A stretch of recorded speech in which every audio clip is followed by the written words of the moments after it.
What do you think about Epicurus' argument that if God is omnibenevolent, omniscient, and omnipotent, if he knows about kids in Africa and that are born with AIDS, what do you think about him suggesting, him not intervening and him not changing that fact? That's a question that I've always struggled with. So I'm just wondering, could you expand on that? And I'd also like your input on it. The problem of evil and suffering has been greatly discussed by philosophers, and I think there's been genuine progress made in this century on this problem.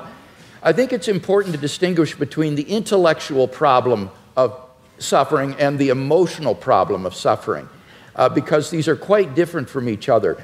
In terms of the intellectual problem of suffering, I think that you need to ask yourself, is the atheist claiming, as Epicurus did, that the existence of God is logically incompatible with the evil and suffering in the world?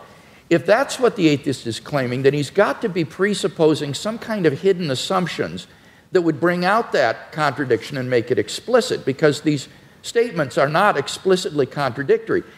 The problem is no philosopher in the history of the world has ever been able to identify what those hidden assumptions would be that would bring out the contradiction and make it explicit. On the contrary, you can actually prove that these are logically compatible with each other by adding a third proposition, namely that God has morally sufficient reasons for permitting the evil in the world. As long as that statement is even possibly true, it proves that there's no logical incompatibility between God and the suffering in the world. So the atheist would have to show that it is logically impossible for God to have morally sufficient reasons for permitting the evil and suffering in the world, and no atheist has ever been able to do that. So the logical version of this problem, I think, is widely recognized to have failed. Those atheists who still press the problem, therefore press it as a probabilistic argument. They try to say that given the evil in the world, it's improbable that God exists. Not impossible, but improbable.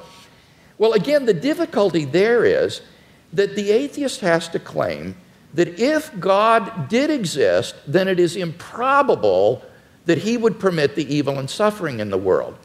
And how could the atheist possibly know that? How could the atheist know that God would not, if he existed, permit the evil and suffering in the world? Maybe he's got good reasons for it.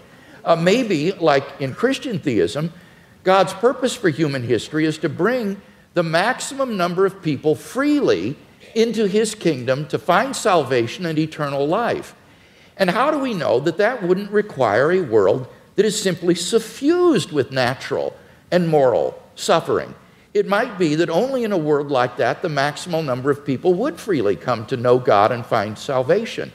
So the atheist would have to show that there is a possible world that's feasible for God, which God could have created, that would have just as much salvation and eternal life and knowledge of God as the actual world, but with less suffering. And how could the atheist prove such a thing? It's sheer speculation. So the problem is that as an argument, the problem of evil makes probability judgments which are very, very ambitious and which we are simply not in a position to make with any kind of confidence. Now, I recognize that that philosophical response to the question doesn't deal with the emotional problem of evil. And I think for most people, this isn't really a philosophical problem. It's an emotional problem.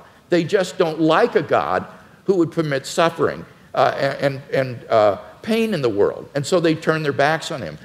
What does Christianity have to say to this problem? Well, I think it has a lot to say. It tells us that God is not some sort of an impersonal ground of being or an indifferent tyrant who folds his arms and watches the world suffer. Rather, he is a God who enters into human history in the person of Jesus Christ. And what does he do?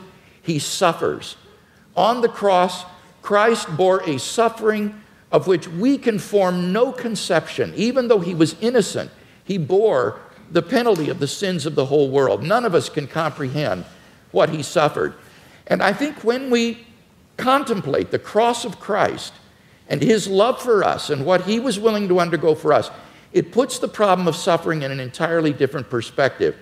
It means, I think, that we can bear the suffering that God calls upon us to endure in this life with courage and with optimism for an eternal life of unending joy beyond the grave because of what Christ has done for us. And he will give us, I think, the courage and the strength to get through the suffering that God calls upon us to bear in this life. So whether it's an emotional issue or an intellectual issue, I think ultimately Christian theism can make sense out of the suffering and evil in the world.